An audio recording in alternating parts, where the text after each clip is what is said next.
ఓం శ్రీ గురుభ్యో నమః. ఓం శ్రీ మాత్రే నమః. కుజగ్రహ ప్రవేశం ప్రధానంగా అక్టోబరు 28వ తారీఖు నుంచి డిసెంబర్ 7వ తారీఖు వరకు కూడా అంగారక గ్రహ ప్రవేశం వృశ్చిక రాశిలో. అంటే సంవత్సరం తర్వాత మళ్ళీ వృశ్చిక రాశిలోకి కుజుడు యొక్క తన సొంత రాశిలోకి ప్రవేశం జరుగుతుంది. కుజుడు సహజంగా ఒక రాశి నుంచి మరొక రాశికి మారటానికి 45 రోజుల కాలం పడుతుంది. అంగారగ్రహం కూడా ప్రధానంగా అన్ని గ్రహాల్లో ముఖ్యంగా ప్రధానంగా అంగారగ్రహం కూడా చాలా మోస్ట్ ఇంపార్టెంట్ ప్లానెట్. అంటే మార్స్ ప్లానెట్ యొక్క ప్రత్యేకత, దాని యొక్క కారకత్వాన్ని మనం చూసుకుంటే సుమారుగా 45 రోజుల పాటు కాలంలో ఒక రాశిలో దాని యొక్క కారకత్వం అనేది తెలుపుతూ ఉంటుంది. అంటే కుజుడి యొక్క కారకత్వాల్లోకి మనం ముందుగా వెళ్తే సత్వ భూ ప్రాకార రోగ ప్రణవ సాహస శస్త్ర అగ్ని సందర్శనోత్పాటన భాతృక కుజ అంటారు. అంటే అంగారక గ్రహము భూ సంబంధమైన వ్యవహారాల్లోను, కోర్టులు, రియల్ ఎస్టేటు, అన్నదమ్ముల విషయాల్లో, శారీరక బాధలు, కెమికల్ కంపెనీలు, మిషనరీలు, మార్కెటింగు, భూమి, ఇండ్ల నిర్మాణం, న్యాయ వ్యవస్థ, న్యాయవాదులు, రక్షణ శాఖ, మిలిటరీ, రక్షక భటులు, సైన్యము, మేనేజ్మెంటు, భూములు అమ్మడము కొనడము, రియల్ ఎస్టేటు, కన్స్ట్రక్షను, మెడికల్ ల్యాబొరేటరీసు, మేస్త్రీ పనులు, యంత్ర సంబంధమైన విషయాలు, మెకానికల్ ఇంజనీరింగ్, మెకానిక్లు, రోగాలు, శస్త్రచికిత్సలు, అగ్ని భయాలు కలిగేదే. అంటే అగ్ని భయములు ఇలాంటివన్నీ కూడా అంగారకుడు యొక్క కారకత్వాలని జ్యోతిష్ శాస్త్రం చెప్పబడింది. అంటే సత్వ భ్రూ ప్రాకార రోగ ప్రణవ సాహస శస్త్ర అగ్ని సందర్శోత్పాటన భాతృక కుజ అన్నారు. అంటే కుజుడు సహజంగా మనకి ఇవన్నీ కూడా గోచారరీత్యా చెప్పబడే ఫలితాలు. బర్త్ చార్ట్కి గోచారానికి చాలా లాట్ ఆఫ్ డిఫరెన్స్ ఉండాలి, గుర్తుపెట్టుకోవాలి. సహజంగా ఎలా ఉంటుందంటే మృగశిర చిత్త ధనిష్ట నక్షత్రంలో ఎవరైతే జన్మించారో వాళ్ళు కుజమహర దశలో జననం అనేది ప్రారంభమవుతుంది. కుజుడికి వృశ్చిక రాశి, మేషరాశి స్వక్షేత్రాలైతే, అలానే నీచస్థానం కర్కాటక రాశి అవుతుంది.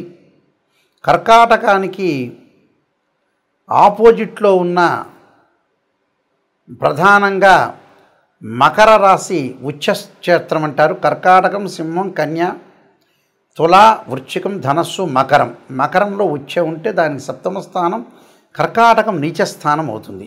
అంటే భూ సంబంధ వ్యవహారాలు కానీ, కోర్టులు కానీ, రియల్ ఎస్టేట్ కానీ, కన్స్ట్రక్షన్ కానీ, ఇవన్నీ కూడా సైన్యము, మేనేజ్మెంట్, ఇవన్నీ కూడా తెలిపేది కుజుడు. అంగారకుడి యొక్క అనుకూలత కూడా ఉండాలి మనకి. ఇవన్నీ కూడా గోచారరీత్యా చెప్పబడే ఫలితాలు అంటారు. ఎప్పుడైనా గుర్తుపెట్టుకోవాలి మీరు. జన్మజాతకాన్ని అనుసరించేవి కావు. 50% మన చేతుల్లోనే ఉంటుంది. మనం ఏం చేయాలి, ఎలా చేయాలి, నిర్మాణాత్మకంగా ఎలా పోషించాలి, మనం ఏ విధంగా చేస్తే జీవితం అనేది డెవలప్మెంట్ అవుతుందని తెలుసుకొని ముందుకు వెళ్ళాలి. ఏదైనా సరే రాశి ఫలాల్లో నెగిటివ్ చెప్తే నెగిటివ్ అనుకోవద్దండి, దాన్ని పాజిటివ్గా తీసుకోండి. నిజాన్ని తెలుసుకుంటే మనం డెవలప్మెంట్ అయినట్టే. శ్రీయ లోపం పెరుగుట పెద్ద విద్య, లోపం ఎరిగిన వాడే పూర్ణుడవుతాడని దాని అర్థం. మిథున రాశి వాళ్ళకి అంగారక గ్రహం యొక్క ఫలితం ఏ విధంగా ఉండబోతుందో చూస్తే, మిథున రాశి వాళ్ళకి లాభాధిపతి అయిన కుజుడు, ముఖ్యంగా షష్టమాధిపతి అయిన కుజుడు షష్టమ స్థానంలో ఉన్నాడు. షష్టమ స్థానంలో ఉంటే ఏ విధంగా జరగబోతుంది? సహజంగా 3, 6, 11 స్థానాల్లో ఉంటే అంగారకుడు సుఫలితాన్ని ఇస్తాడని అర్థం. వస్త్రలాభో, ధాన్యలాభో, ధనలాభో, యశస్తద అన్నారు. అంటే మనో ఉల్లాస ధర్మసిద్ధి షష్టమ స్థితే కుజే భవేత్ అన్నారు. అంటే కుజుడు షష్టమ స్థానంలో ఉన్నప్పుడు నూతన వస్త్రప్రాప్తి, ధనలాభం కలగటం, ధాన్యలాభం కలగటం, కీర్తి ప్రతిష్టలు పెరగటం, సంతోషం కలిగే అవకాశాలు, పరోపకార్యములు చేయటం మొదలైన మంచి ఫలితాలు జరుగుతాయని అర్థం.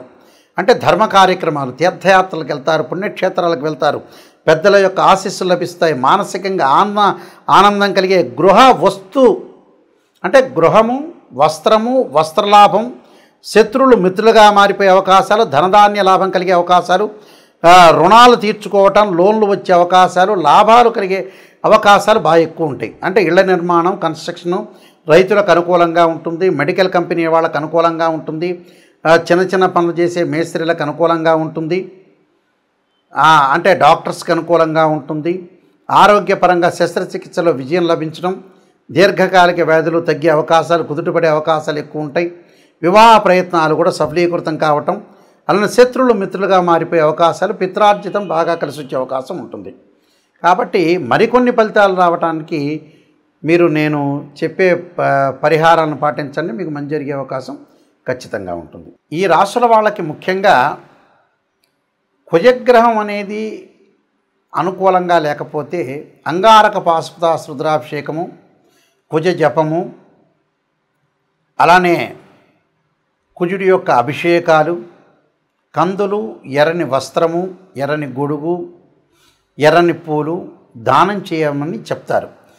ముఖ్యంగా అంగారకాగ్ని శక్తి అస్తాయ ధీమే తన్నో భౌమ ప్రచోదయాత్ అనే మంత్రాన్ని, తత్పురుషాయుందే మహాసేనాయ ధీమే తన్నో షణ్ముఖ ప్రచోదయాత్ అనే మంత్రాన్ని మంగళవారం ఉపవాసం చేయటం, అలానే ముఖ్యంగా 2 జంట సర్పాలను దానం చేయటం, రాహుకాలంలో దీపం పెట్టడం, ఇవన్నీ అందరికీ తెలిసినవే. ఎప్పుడు కూడా జీవితంలో మనం బాగుపడాలంటే నెగిటివ్ని తెలుసుకోవాలని పదే సార్లు చెప్తున్నా. చాలామంది ఈ మధ్యకాలంలో మేము డెవలప్మెంట్ కావట్లేదు అనే వ్యక్తులకి ప్రధానమైన సూచన ఏంటంటే, డబ్బును ఎక్కడ సద్వినియోగం చేయాలో అక్కడ సద్వినియోగం చేయలేకపోవటం అనేది ముఖ్యమైనది. డబ్బు లేకపోతే పర్వాలేదు, లేకపోతే అతను ఏం చేయలేడు. డబ్బు ఉన్నవాళ్ళు కూడా ఏం చేస్తున్నారంటే వివాహాలు, పిల్లల యొక్క పెళ్ళిళ్ళు లేటు కావటం. కారణం ఏమిటి అంటే, భగవంతుడు మనకు మంచిగా జ్ఞానాన్ని ఇచ్చాడు. ఆ జ్ఞానాన్ని మనం యూటిలైజ్ చేసుకోలేకపోవటమే లోపం. ఒక పర్సన్ ఉన్నాడనుకోండి, అతను మ్యారేజ్ బ్యూరోలో డబ్బులు ఎక్కువ అడుగుతున్నారని, లేకపోతే ఆస్ట్రాలజర్స్ ఎక్కువ అడుగుతున్నారని, లేకపోతే ఆ పెళ్లి సంబంధం వస్తే అంత దూరం హైదరాబాద్ నుంచి రాజమండ్రో, గుంటూరో, లేకపోతే హైదరాబాద్ నుంచి ఆదిలాబాదో, లేదా బాంబేనో వెళ్ళాలని డబ్బులు ఖర్చు పెట్టాలనే ఉద్దేశంతో డబ్బులు ఖర్చు పెట్టలేకపోవటం, సరైన సంబంధం వచ్చినప్పుడు చేసుకోలేకపోవటం, సరైన ఇల్లు వచ్చినప్పుడు తీసుకోలేకపోవటం, అంటే ఏదైనా కోర్టు సమస్యలు, కోపము, ఉద్రిక్తము, ఆవేశం బాగా పెరిగే అవకాశాలు కూడా కుజుడితోనే ఉంటాయి. అంటే మన చేతుల్లోనే ఉంటుంది. చాలామంది కూడా సంతానం అనేది వద్దంటాం, పెళ్ళిళ్ళు కూడా మ్యారేజ్ బ్యూరోలో ఇంత అడుగుతున్నారు, ప్రతి వాళ్ళు ఇంత డబ్బులు అడుగుతున్నారు ఉద్దేశంతో వాళ్ళు ఉన్నవాళ్ళైనా కూడా పిసినారితనంతో మళ్ళీ పిసినారితనం ఉందా అంటే లేదు, మళ్ళీ వాడు ఏదో సెల్లో, టీవీనో లగ్జరీగా వెళ్తూ ఉంటాడు. అసలు విషయానికి డబ్బులు ఖర్చు పెట్టడం అనేది నేర్చుకోండి. చాలామంది కూడా వివాహాలు కుజదోషం అంటారు. 2, 4, 7, 8, 12 స్థానాల్లో ఉంటే దాన్ని కుజదోషం అంటారు. 13 నక్షత్రాలకు కుజదోషం అనే ఎగ్జంప్షన్ ఉంటుంది. కొన్ని రాసులకు కానీ కొన్ని లగ్నాలకు కానీ కుజదోషం అనేది వర్తించదు. కేవలం వివాహానికి కుజదోషమే కాదు, శుక్రదోషం ఉంటుంది. ధనం సంపాదన కుజదోషమే కాదు, గురువు కూడా అనుకూలంగా ఉండాలి. అలాగా మనం చేసే పని అనేది ఏంటి, కరెక్టా కాదా అనేది తెలుసుకొని ముందుకు వెళ్ళాలి. ఎక్కడ మిస్టేక్ చేస్తున్నా ఆ మిస్టేక్ను మనం ఎలా సవరణ చేసుకోవాలి అనే విషయాల్లో మీరు చాలా జాగ్రత్తగా ఉండి డబ్బును దేని ఖర్చు పెట్టాలి, ఏది అవసరం, అతను నిజం చెబుతున్నారా లేదా. మా దానిలో కూడా ఆర్ఎంపీ డాక్టర్లు, ఎంబీబీఎస్ డాక్టర్లు, ఎంఎస్ డాక్టర్లు ఉన్నారు. సరైనగా మీకు అనుగుణంగా చెప్పే వ్యక్తులు కూడా ఉన్నారు చాలామంది.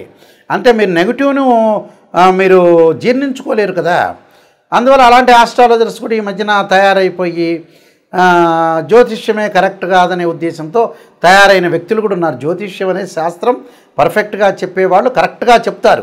అది నిజాన్ని తెలుసుకోవాలి, నిజాన్ని తెలుసుకుంటే ఖచ్చితంగా బాగుపడతారు. ఇలాంటి విషయాలన్నీ కూడా చాలా జాగ్రత్తగా మీరు ముందుకు వెళ్ళాలి.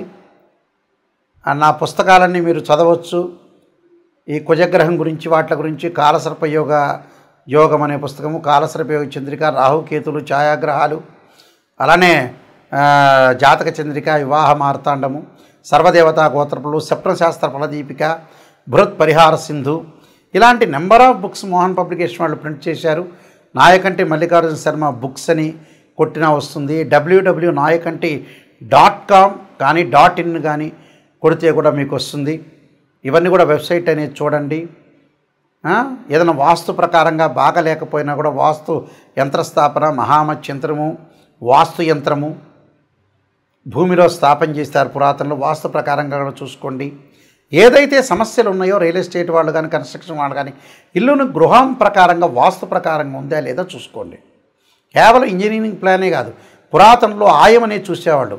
అంటే ఆయం అంటే ఏంటంటే ధ్వజాయమని, సింహాయనమని, గజాయమని, ఖరాయని ఆయాలు కూడా ఉన్నాయి.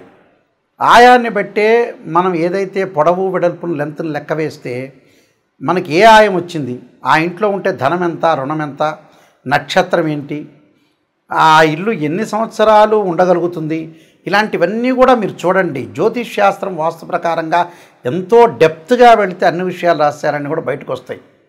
ఖచ్చితంగా మా వెబ్సైట్ చూడండి, www.nayakanti.com ఆర్ nayakanti.in చూడండి. మీరు అన్నీ తెలుసుకోండి. ప్రతిదీ కూడా నా కాంటాక్ట్ నెంబర్ ఉంటుంది, ఆ కాంటాక్ట్ నెంబర్కి మీరు కాల్ చేయండి. ఖచ్చితంగా మీకు అన్ని విషయాలన్నీ కూడా క్లియర్గా నేను చెప్పేటప్పుడు కూడా మీరు వాయిస్ రికార్డింగ్ పెట్టుకోవచ్చు. జాతకం నేను చెప్పేటప్పుడు అందరూ కూడా must and should voice recording పెట్టుకోండి, నిజాలు తెలుసుకోండి, మీరు ముందుకు వెళ్ళండి. అబద్ధపు ముసుగులో ఉండొద్దండి. మీరందరికీ కూడా సుబ్రహ్మణ్య స్వామి యొక్క, అంగారకుడి యొక్క అనుగ్రహం ఉండాలని ఆశిస్తూ సర్వే జనా సుఖినో భవంతు.